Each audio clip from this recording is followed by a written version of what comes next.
मान लो एक नॉर्मल सा चिल सा डे है, मतलब एकदम एवरेज नॉर्मल डे। आप जस्ट 2 पैकेट गांजा फूँक के बैठे हो, एकदम मतलब चिल सा माहौल है। एंड आपको आके कोई बोले कि ऑर्गेनिज्म पॉपुलेशन तो आसान चैप्टर है, आसान चैप्टर में पढ़ता है, तो इधर आके बोले कि भाई एच सी वर्मा ने ना क्वेश्चन बनाए, तो आपको कैसा फीलिंग रहेगा?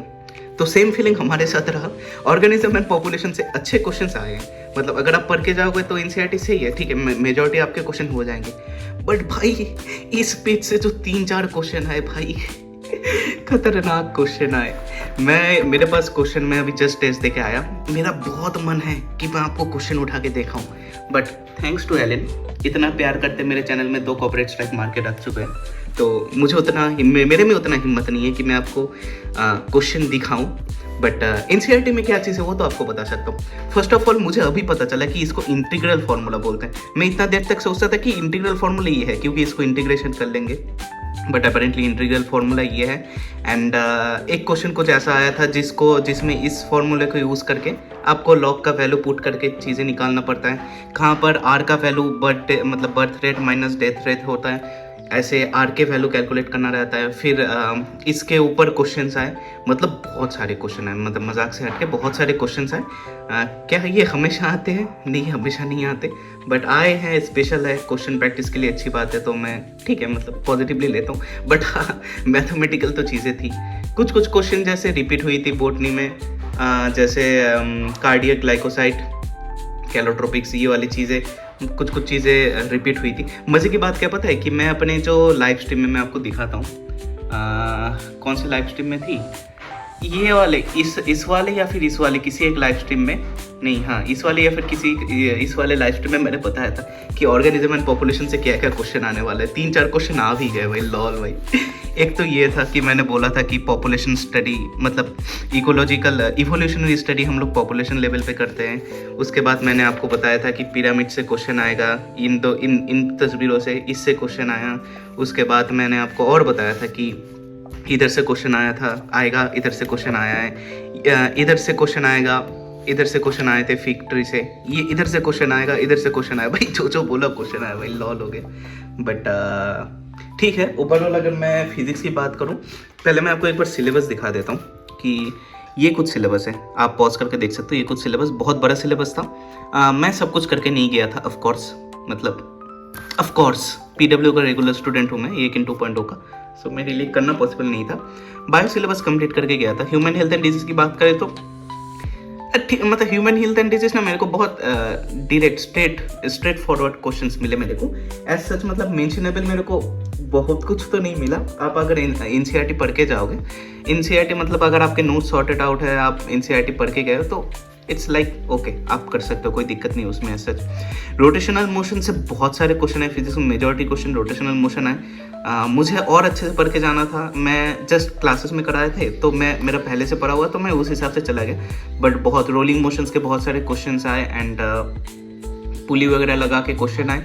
तो ओवरऑल क्वेश्चन रोटेशनल मोशन के क्वेश्चन मतलब नॉर्मल, मतलब स्टैंडर्ड लेवल से हार्ड लेवल पे क्वेश्चन थे। एंड क्वेश्चन ऐसे टाइप के थे, अगर आप इन जनरल देखोगे तो वो टफ क्वेश्चन लगेंगे आपको।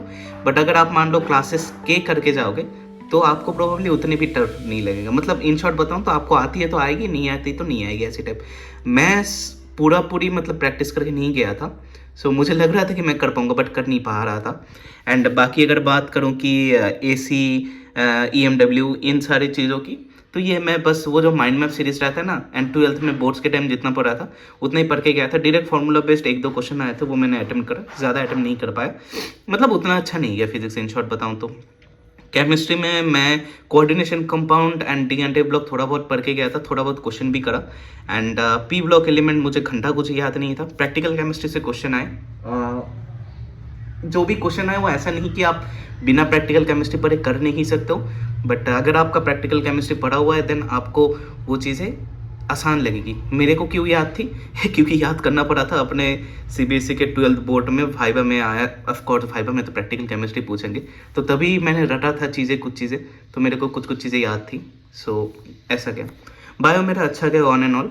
मेरी अगर मैं आंसर की से मिला के अगर आपको मेरा मार्क्स बताऊं तो बायो में मेरे 300 प्लस रहने वाले, एंड फिजिक्स केमिस्ट्री में मान लो मिला के 100 नंबर, तो कितने आते हैं, 400 नंबर समथिंग ऐसा कुछ रहेगा। बहुत खास कुछ नहीं है, I know, but I am happy with my preparation, क्योंकि मैं इतने दिन तक चिल्लाते जा रहा था कि क्या कह रहा था मैं, हाँ, कि बायो पढ़ो, बट मैं खुद ही नहीं पढ़ रहा। तो फर्स्ट टाइम आप लोगों ने मेरे पास हिस्ट्री में देखा होगा कि मैं बायो में बहुत ज़्यादा टाइम दे रहा हूँ, एंड ऑनेस्टली मुझे रिजल्ट मिले उसके, कि एटलीस्ट जो कम नंबर के कैटेगरी में आते हैं ना हम लोग, जैसे मान लो 400 के नीचे, तो ऑलरेडी हम लोग पुश्ड अप है ना। आप सोच के देखो, 300 नंबर अपना अगर सॉर्ट आउट है, तो फिजिक्स और केमिस्ट्री पढ़ के जाएंगे तो ऑटोमेटिकली नंबर ज़्यादा आएंगे। सो वही, मैं अपने परफॉर्मेंस से खुश हूँ, मुझे उसमें कोई दिक्कत नहीं है। बाकी वीडियो मैं ज़्यादा लंबा नहीं करने वाला हूँ, क्योंकि अभी मैं नीट प्रेप का टेस्ट देने वाला हूँ, नीट प्रेप एसएन 2.0 का टेस्ट। एंड हाँ, जैसे मैंने आपको प्रॉमिस किया था कि फिजिक्स बैकलॉग क्लियरिंग के बारे में विथ मैं आपको टाइम टेबल शेड्यूल इसके साथ दूंगा। बट मतलब मैं इसमें टाइम इसीलिए ले रहा हूँ, फर्स्ट मैं किसी का देख के नहीं बना रहा हूँ, खुद हाथ से लिख रहा हूँ। दूसरी, इसमें कोई ये कर लो गाइस, वो कर लो गाइस, ये करने से ये हो जाएगा, वो करने से वो हो जाएगा, कुछ नहीं होगा भाई। मैं ऑलरेडी अपना 1 साल बर्बाद करके आ चुका हूँ ये लोगों की बातें सुन के, वो आपको बिल्कुल नहीं करना। मैं इधर आपको वही चीज़ें बोलूँगा जो एज ए एस्पिरेंट हम सबको करना चाहिए, मतलब मैं ऐसे खास कुछ नहीं आपको बोल रहा हूँ। एंड एज ए एस्पिरेंट हमको जो जो चीज़ करनी चाहिए वही चीज़ हम करने वाले हैं, एंड मैं ही आपको वो एक ऑर्गेनाइज्ड वे में बताऊँगा ताकि आप कर सको। And 21 day challenge, NEET study challenge चालू हो रही है कल मंडे से। डेफिनेटली ज्वाइन करना अगर आप कम बैक करना चाहते हो दिवाली के टाइम पे, अगर आपको डिस्ट्रैक्शन आ रहा है, पढ़ना नहीं चाहते हो, मैं लाइव आऊँगा, मेरे साथ पढ़ना। 21 डे चैलेंज ये 4th टाइम कर रहे हैं, मतलब इतना लॉन्ग टर्म कर रहे हैं, पब्लिक डिमांड से एंड मेरी भी डिमांड से of course. So make sure to join this challenge. आपको रिजल्ट्स मिलेंगे, मतलब आप मेरे टेलीग्राम ग्रुप पे आके देख लेना कि लोगों को कितने तगड़े रिजल्ट्स मिले। बाकी अचीवर के क्वेश्चंस अगर मेरे पास आए तो मैं डेफिनेटली आप लोगों के साथ शेयर करूंगा कि कितने मतलब कैसा था क्वेश्चन, क्योंकि अचीवर के क्वेश्चन मैं कर पाऊंगा क्योंकि उधर का पढ़ा हुआ चीज़ है। एंड नीट प्रेप का टेस्ट अभी देते हैं, नीट प्रेप का टेस्ट देने के बाद नीट प्रेप टेस्ट का रिव्यू भी देंगे। एंड आप लोग बताना कि आप लोगों का टेस्ट कैसा गया। मेरे से पूछो, अगर मैं कट ऑफ की बात करूं तो अगर मैं केमिस्ट्री को दिमाग पे रखते चलूं तो इस एग्ज़ाम का कट ऑफ 530 से 540 मेरे हिसाब से जाना चाहिए। बाकी आप लोग बताना आप लोगों का कैसा गया। Thanks for watching.